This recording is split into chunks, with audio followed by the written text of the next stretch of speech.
The giant mysterious Easter egg in the 2003 Futurama video game has finally been solved. In the game, there is literally a giant Easter egg that can be found floating inside a secret room. In order to access this room, you have to accomplish very specific tasks, like breaking a fire extinguisher window without grabbing the fire extinguisher, and collecting exactly 7 bundles of cash, among other requirements. If done correctly, a hidden wall will open, revealing this enigmatic egg.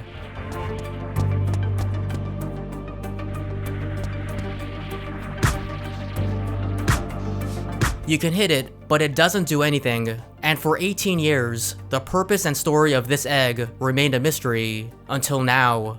I was able to track down and get in touch with the game's lead artist, Ralph Girth IV, whose name can be seen in the game's end credits. If anyone knew about the egg, it would probably be the lead artist.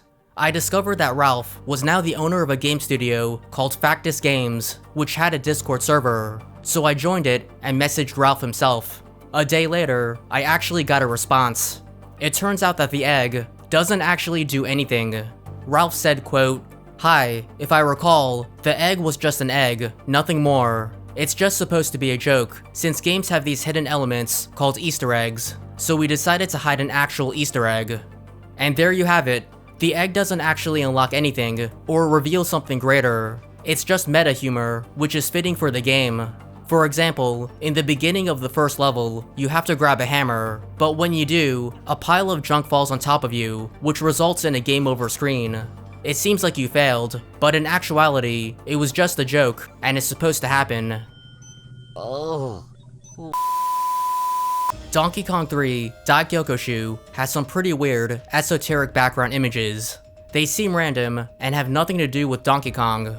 I made a video about it before that you can watch here. So what in the world is the story behind these strange and even creepy images? Thanks to a YouTuber named Press Start to Continue, we now have an answer. Press Start was able to get in touch with the game's programmer, Fumihiko Itagaki, who says that the images don't actually mean anything. They're photos that were converted and degraded so that PCs could handle them at the time.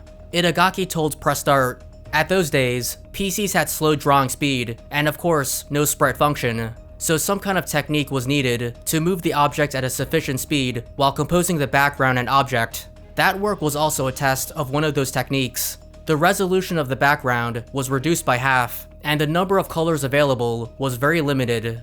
I converted many photos to images and chose some images from them that look good, even with that resolution and number of colors. So the scenery I chose has no meaning in itself. So I guess this solves it. Nothing nefarious or unsettling here. Personally, I still find the images creepy, and it turns out that you can actually replicate the image effect with other photos. There's a Twitter bot account called DK3bot that converts photos into sharp X1 images, just like in Dai Gyakushu. The result is eerie.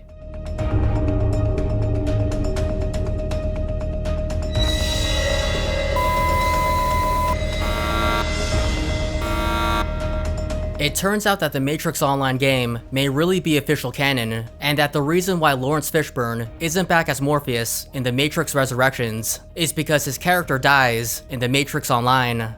In the movie, there's a scene where Neo and Niobe stare at a statue of Morpheus. Niobe explains that after the machines attacked Zion at the end of the third movie, Morpheus became High Chair of the Council. But then the Oracle warned of a new power rising, and as rumors of this new power spread, Morpheus ignored them.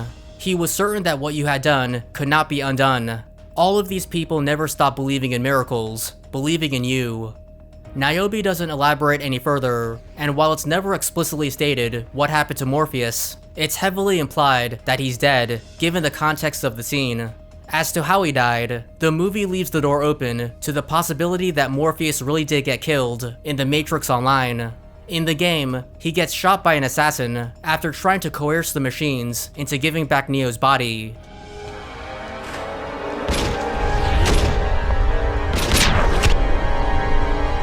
The fact that the Matrix Resurrections doesn't completely disregard the events that unfold in the Matrix Online is really pleasantly surprising. Of course, it's also possible that any future Matrix movie could do a surprise twist and reveal that Morpheus really isn't dead after all. They could even ignore the events of the Matrix Online if they wanted to. They leave that door open as well. For the time being though, it seems that the Matrix Resurrections does embrace the Matrix Online lore to some degree. To learn more about the game and what happened to Morpheus, you can check out my video here.